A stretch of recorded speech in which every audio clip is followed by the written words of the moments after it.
Michele. This week, I'm talking about marking things up. Marking up your fabric for quilting or for sewing. And I've got 4 amazing items that I'm going to show you that are my personal favorites for marking things up. As well as I've got some quilting history that I'm going to share with you this week. So let's get going on this week's More Sewing with Michele.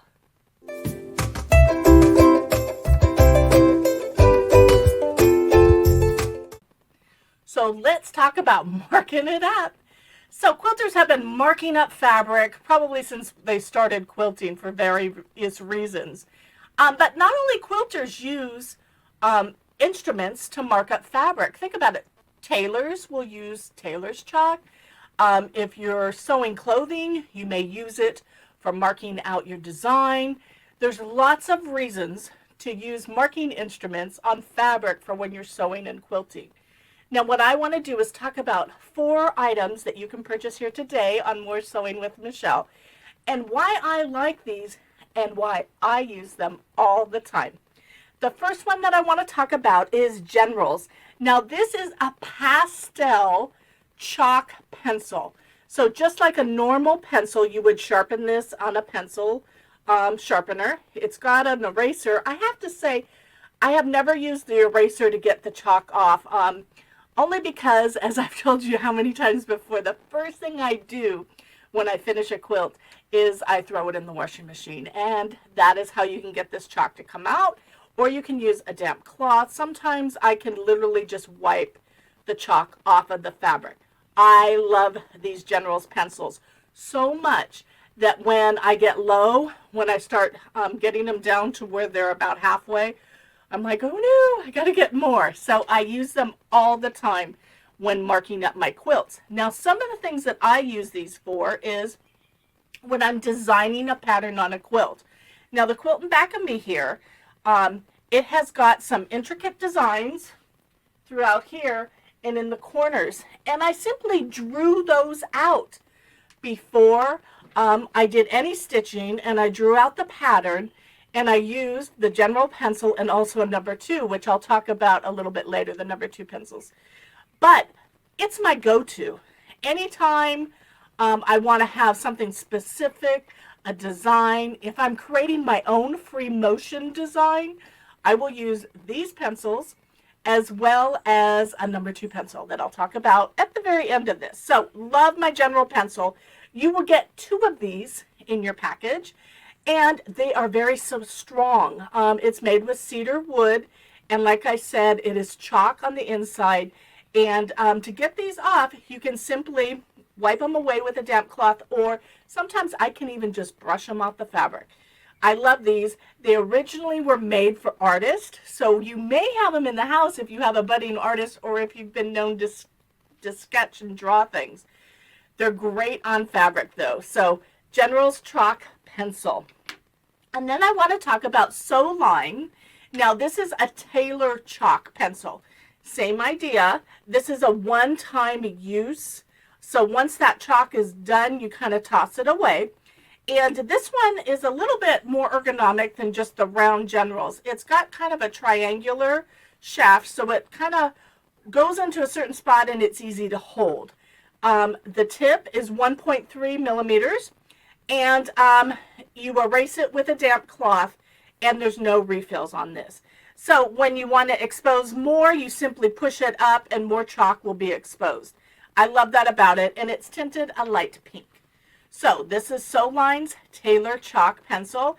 I like to use these when I'm using them on stencils to get marks. And a lot of times, depending upon the color of the chalk, will depend upon what I'm using it on. So if I have a very light fabric or a very dark fabric, I will go to a different item to mark things specifically because of the type of fabric that it has. Sometimes I may have a fabric that is just a whirlwind of colors, and I will often then use multiple things for marking. So it all depends upon what I'm doing, but these are great, the Sew Line Tailor's Chalk Pencil. And then I want to go into the Choco. Now these I have fell in love with years ago. This is a Choco yellow liner pen. It has a cap. You know how I feel about caps. And then it's got this tapered edge there. You can see. Now at the very tip of this, it's got a roller ball, which helps to take the loose chalk powder and put it on your fabric. So when you roll, it just comes out. And like I said, I will be giving a demo on all of these in just a little bit. You can use it on any color fabric, but I tend to use these on the darker fabrics. I have other ones that I prefer for light fabrics. And with all things, because of the tint in this, you're going to want to test it first on your fabrics just to make sure that it comes out in the wash, so to speak. Now this one, because it's a loose powder, you can simply brush it off. And I love that about it. So sometimes I don't have to worry about, you know, the powder getting stuck anywhere. And it's kind of funny when I use these as I'm sewing, because I use them to mark a line that I'm going to sew. You'll see that the needle starts to turn the color yellow from all of the chalk that kind of gets distributed as I'm actually sewing on those lines. So this is the Choco Yellow Liner Pen, and I love it. And we have the handy iron off pencil. So this one comes 4 per the package, and it's got this thing where you can, when you want to expose more, you pull this and it kind of unravels. Now this one, if you look, it's got a really thick marking line. So it's really nice if you want to mark the edges of things. And it is tinted like a milky clear. It's not really white. It's not really clear. Somewhere in between. And you get 4 of them in the package. And it will iron off. So when you are done, use your iron and it will eliminate this marking. So it has wonderful usages for it too. I like to use it on the corners of things.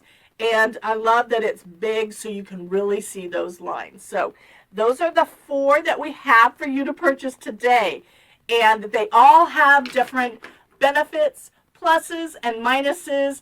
And there's one other one that I want to talk about. And I'm sure it's something, like I said, you already have in your house. The number 2 pencil. Now, this one I use constantly too. I like to keep it sharp whenever I use it. And just keep in mind, if you use your number 2 pencil on your fabric, you don't want to really, ground it in. You're going to lose just a light mark. And it's probably my number 1 marking device that I use on light colored fabric. I use it all the time. And especially if I'm making grid lines for straight line quilting on light fabrics, this is my go-to. And I always I've never had a problem with it not coming out. I always wash my quilts after. So you do want to be mindful if you use one of these marking devices and you're not going to wash the item before you give it away or before you're done. Those lines may be there. So keep in mind, if you use the number 2 pencil and you're sewing on top of it, you are going to see those lines until they're taken out. But it is absolutely one of the items that I use all the time to mark my quilts. Now, I want to talk a little bit about other items out there, because we all know these are not the only 5 items out there to mark quilts. And there's one other item that I do own and I use frequently, but I try to steer away for on the top of fabrics, and that is the friction marker, or any of the other items that are heat activated to remove or have a tinted or a colored, different colors of dyes. If it's chalk, it's safe. If it's a pencil, it's generally safe. But those ink things, I steer away from. And I know everyone has their own opinion, so I'm going to give you mine. Based on the information I know and the information that I received from one of my mentors, as well as stories I have heard. I have heard of a lady that made a beautiful quilt, and it was absolutely gorgeous. She used one of the heat-activated marking devices, and her cat laid on it, weeks after, and those lines came back because of the heat. So I personally would never want to make a quilt, put all my time and effort and money and everything into it, and then have those lines kind of reappear and disappear based on the temperature of wherever the quilt is. So I steer away from them. There are so many other things out there that you can use that you're not going to have a chemical trail put on the fabric that can come and go. And that's it. That's the reason that I don't use them on the tops of my fabrics on my quilts. Now, let me talk about those friction markers again. I love them. And I use them all the time on the inside. So if I'm making a bag and I want to mark out a design or where I'm sewing, I'll use it on the inside of the bag. I will use it on the outside of the bag to mark seam lines. I use them, absolutely, but I do not use them on the top side of any fabric that I'm making for a quilt or embroidery for that fact. So it's just one of the things I do. I know that there's so many options out there, but that's why I wanted to talk about the things that I use that I feel are 100% safe for marking your fabrics. Now I'm going to show a little bit of a demo here to talk about how to use these items, and let's get into it. Okay, so let me do the demo to show you how to use these items. Now first up, I want to talk about, sometimes I use, if I'm using my circular rulers, if I want to make a circle, it's one of the reasons I will use pencils. If I want to plan out a free motion design, I will use rulers and templates for that, as well as a stencil. Stencils are perfect for, I love it for the sew line one. And then also just using your ruler to make a grid line pattern. All of those are reasons why I use these marking devices.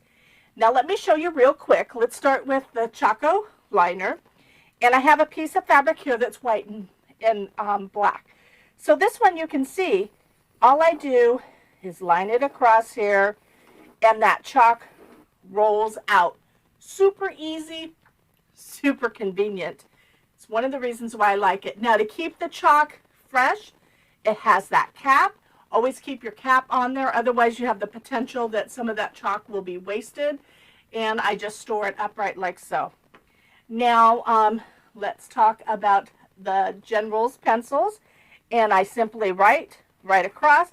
You can see, if you go real close, that there is a little bit of a mark on the white fabrics. But I definitely use these on darker fabrics. And then we have the iron off handy. And like I said, it leaves a larger line. And it's that kind of creamy, it looks white here, but it's kind of a clear, creamy color. And when I want to expose more, you simply pull this and it'll expose more as you need it. And then we have the sew line that is tinted pink. So simply, whoops, I just lost some of my tip there. Bring some more out, and you ride that across, and it is tinted pink. A very precise tip on that one too. So we've got the Choco liner here. We have the Generals. We have the handy iron off, and then we have the sew line, and then let me also show you the number 2 pencil. So as you can see, the number 2 pencil on the black, you can kind of see it, but it's once again used mostly for the white fabrics. So those are what I use and why I use them. And once again, if you have a stencil like this, I love to use the sew line to get in there and mark it up like so. And with this pink color, needless to say, it will show on both black and white. So you get that option on there. So that's it. That's the beauty of these mark it up tools that we have for you here today. Now don't forget, you can always go to moors-sew.com to pick up these tools, or you can always click on the link in the description and you can go to the More Sewing with Michele landing page and pick up your tool today. I think you should get all 4 of them. They're going to be your go-to for any time you want to mark your fabric. Don't forget, moors-sew.com or click on the link in the description. So let's talk about the history of quilting. It's so interesting to me to know these facts and where we are as far as quilting and where we've come from. So I've got a long list. I didn't want to mess anything up, so I've got it all, my notes kind of, and I'm going to read to you and talk. So the technique of quilting actually dates back to 34 BC, and it used to, it was way that they used to, take wool with some thread and fibers to make something that was quilted to keep them warm as far as blankets and clothing. So that's where the whole technique started. I mean, that's a long time ago.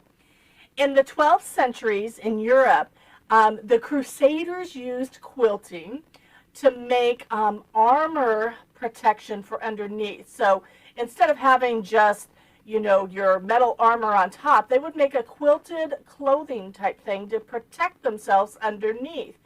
And they did that. And the men continued this tradition, and it turned into kind of a fashion statement for about 300 years.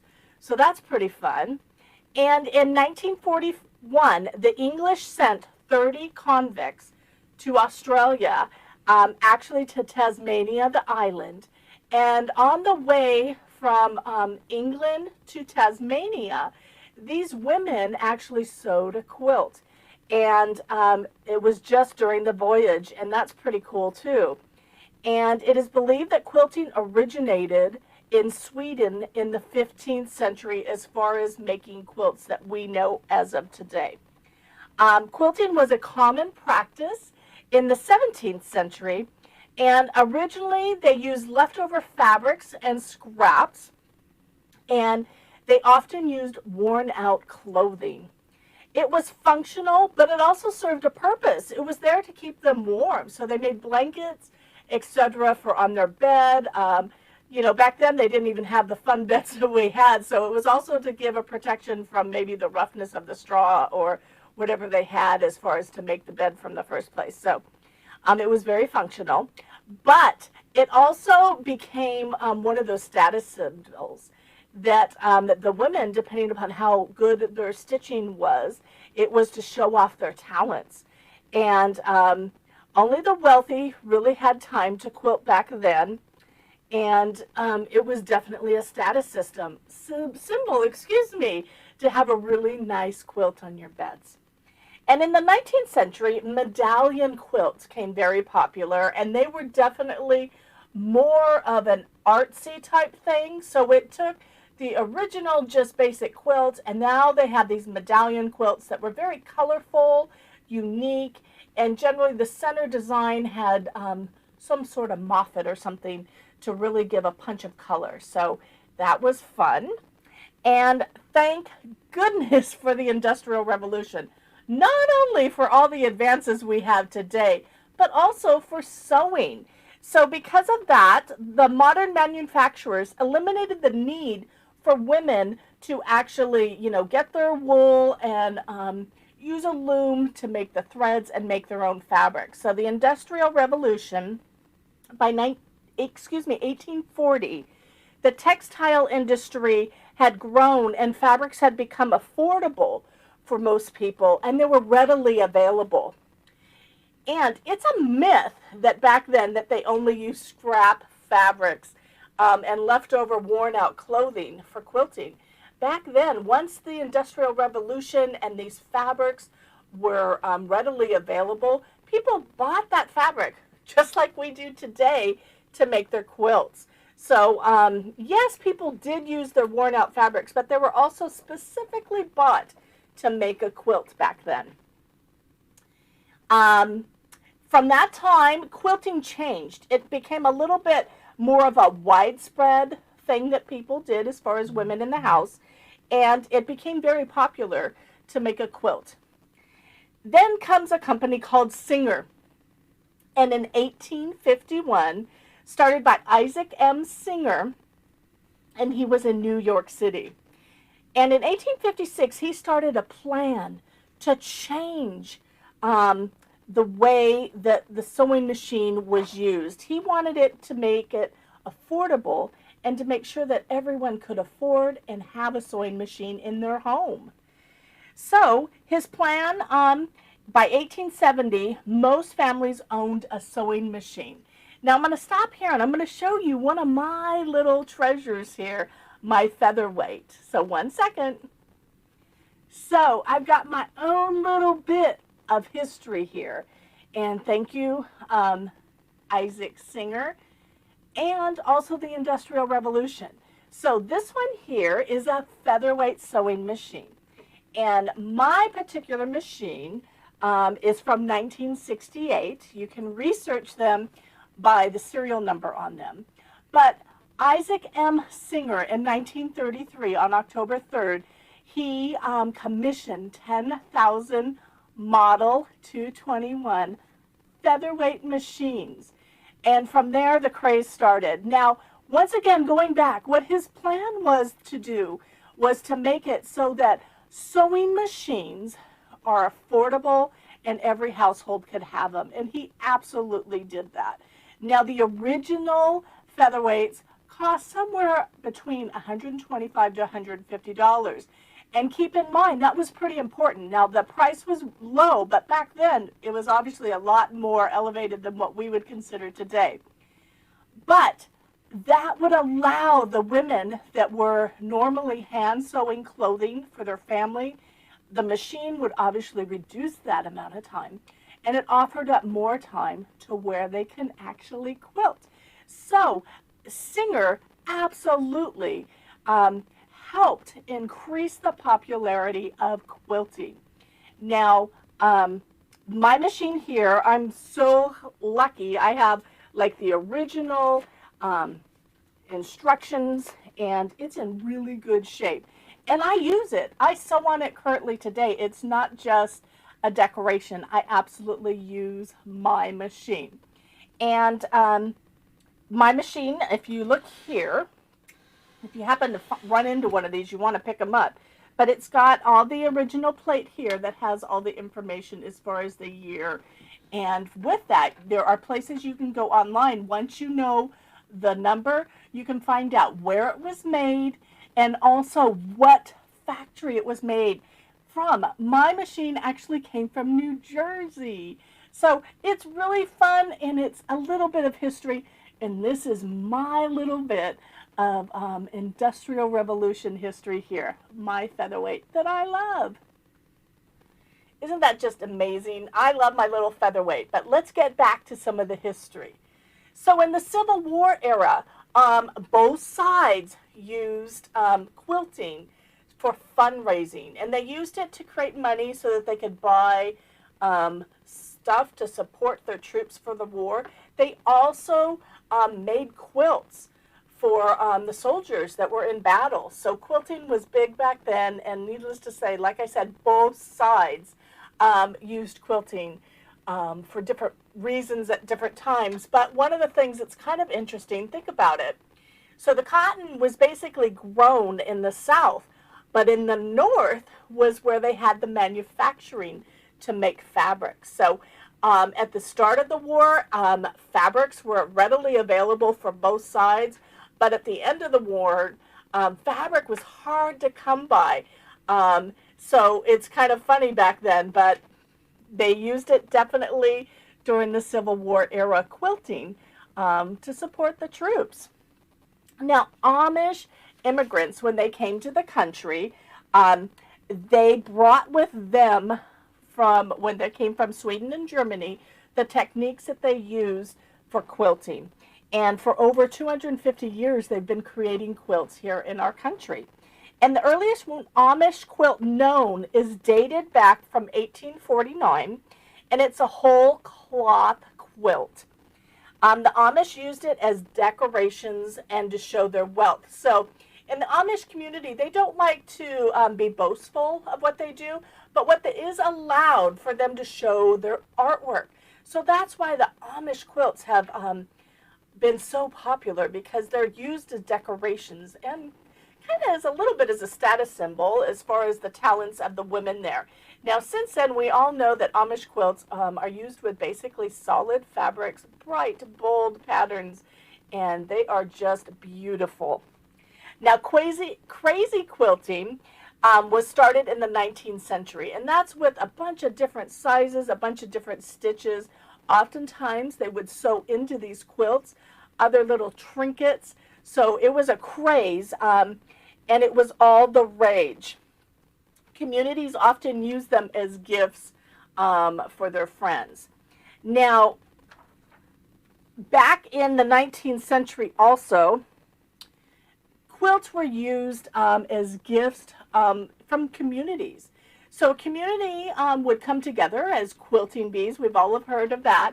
But they would make quilts for wedding parties as a gift for the bride and groom.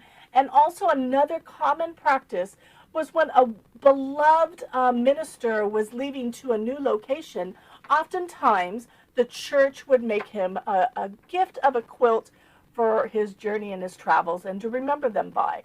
So they were very much so intricate in the communities. In 1940s and 50s, feed sack quilting became the rage, and that was started on farms.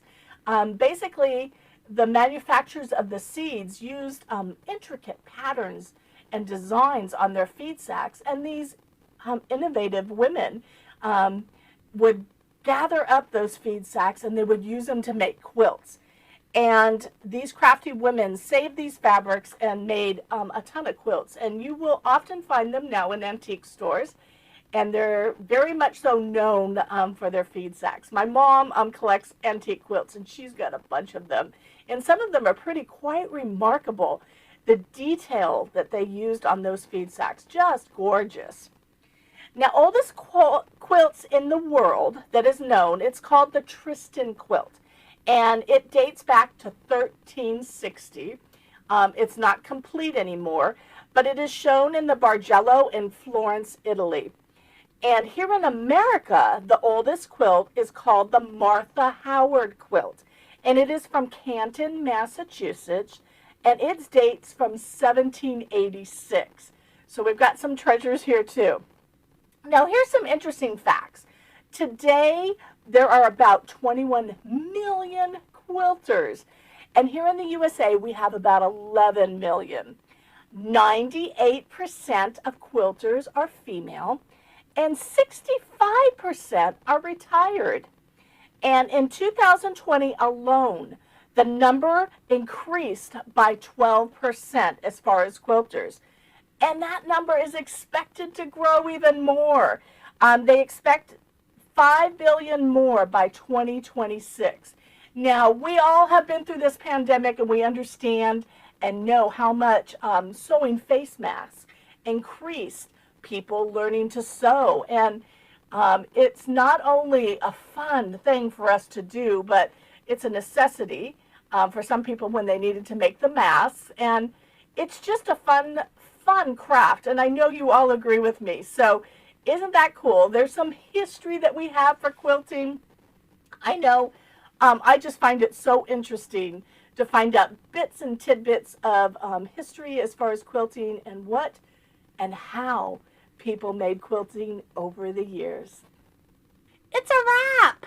I've enjoyed having you join me here today on More Sewing with Michele. I enjoyed sharing with you my favorite marking tools to mark it up on your next sewing adventure.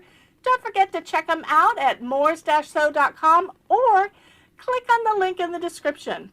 Until next week, I hope you have a fabulous time, and I'll see you next Monday.